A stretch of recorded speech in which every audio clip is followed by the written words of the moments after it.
The repair campaign aimed at providing reparations for countries and the peoples of the Caribbean who suffered from the slave trade and slavery is ready to roll.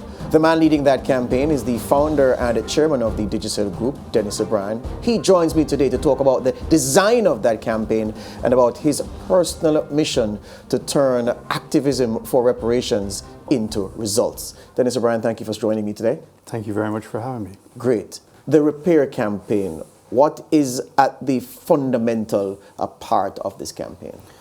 Well, you know, for many years traveling in the region, and also, you know, Digicel has operations in 25 countries. I've been meeting and talking to people, particularly prime ministers and political leaders. And, you know, one of the things that they've always raised with me is the whole thing about the injustice of slavery, and then there was never any compensation or no apology as such for slavery.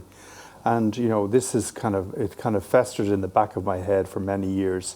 And, you know, when I wrote a speech to be given at Oxford a few months ago or 6 months ago, I did an awful lot more research about slavery and then the injustices and basically the indelible mark that is left on the Caribbean. And I decided to do something about it. Now, I realize that there are many people all over the Caribbean who have also written on this, and there's some incredibly knowledgeable people in this area. You know, Sir Anthony Gifford, yes. Sir Hilary Beckles, a number of people. But, you know, the campaign that we're and it's embryonic at the moment, is one where we're not talking about trying to get every penny in compensation. For example, in Jamaica, 19 billion was paid to slave owners between 1838 and 2015. For us to seek 19 billion back from the United Kingdom, I think that is unachievable in my mind. But if we said to the United Kingdom and also the European Union, because European Union countries like France, Belgium. Holland, Belgium, all were involved. The Portuguese, the Spanish were all involved in slave trade. In fact, most of the slaves that came to Jamaica were transported by Portuguese shipping companies. So if we can involve the European Union and the British government together, where they set up a fund which would be used over a 20-year period to actually improve education here, improve health, also economic development, agriculture, fisheries, etc. And that money would be brought in over a number of years. I think that's a much more realistic target to do. And I think, you know, the European Union now recognizes that, you know, something has to happen. Only 2 weeks ago, Holland, which was the first country in Europe that apologized, the Prime Minister apologized for slavery. Jamaica has never, ever, or the Caribbean, got an apology from Great Britain. And I'd like to emphasize, this is not an anti-UK thing or anti-Britain. It's about persuading the morality of this and how that the countries that have been affected, and Jamaica is probably the largest country affected, how there can be recompense. Yes. When I look at what happened with the Mau Mau rebels and Lide, the legal firm that advanced their claims through the courts, and that I can see William Hague now reading the statement in the Commons about Britain agreeing to pay £19.9 million in compensation. And I said to myself, well, the court route was successful for the Mau Mau in 2013. Why not the court route? What are the shortcomings in that approach? Why you have opted to leave that aside and go this route of this repair campaign? Look, I think there are merits from a legal point of view, and certainly there are very eminent people with great legal minds who've given an opinion on this. But I think that's a very long term and it's high risk. If you lose the case, well, then you're starting all over again. So I think the legal route is not one that I think we should pursue. I'm trying to build a coalition of support within the Caribbean. I have the support of 3 prime ministers. we're completely aligned in terms of the 10-point plan of the CARICOM on reparations. Yes. And I'm talking to the leadership of the whole reparations movement all over the Caribbean and getting their imprimatur and their help, but also their advice as well on this campaign. And on top of that, then obviously we have key people that we've hired to lead the campaign, professional people Yes. who know how to lobby, how to come up with very clear communications messages. So I think, you know, if you take the European Union has grown to 28 members. And when they bring in a country like Romania or Ireland in 1973, they provide that country with grant aid to bring it up to the same level as Germany, France and Holland economically. So there's kind of a tilt upwards. And the way they do that is by focusing on education, health, economic development and also investment in modernising agriculture and fisheries. So that Ireland in 1973 was one of the poorest countries in Europe, but within 20 years they came up to an average level of the European Union, became a wealthier country. Yes. So there is a model here, it's tried and tested. You know, when the European Union gave these grants to Ireland on the Regional Development Fund, it was all audited.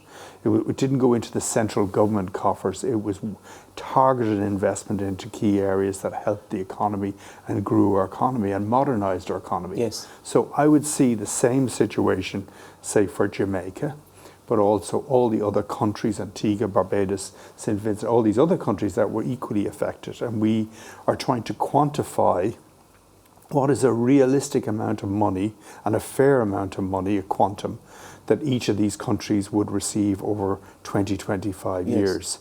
And then once we have that, and we're talking with obviously the leading economists here in the Caribbean about doing this work, well then we will do it for all countries. But we want to start by taking a large country like Jamaica, a medium-sized country like Barbados, say, and then maybe a smaller country like St. Vincent, and work out the impact of what would be needed to have a substantial impact in that country. I know that there are certain things that you'll keep close to your chest because, as you said, embryonic stage. But I've heard you in the past speak glowingly about the intellectual leadership of the Barbados Prime Minister, Mia Mottley, on this issue. May I venture to ask if she's one of the 3 Prime Ministers who's aligned with your vision? Yes, she is. But also the Prime Minister here, Prime Minister Holness, is one of the people that I first of all consulted with, because you know, I know this is a very a topic that a subject that he is a real person interested in. So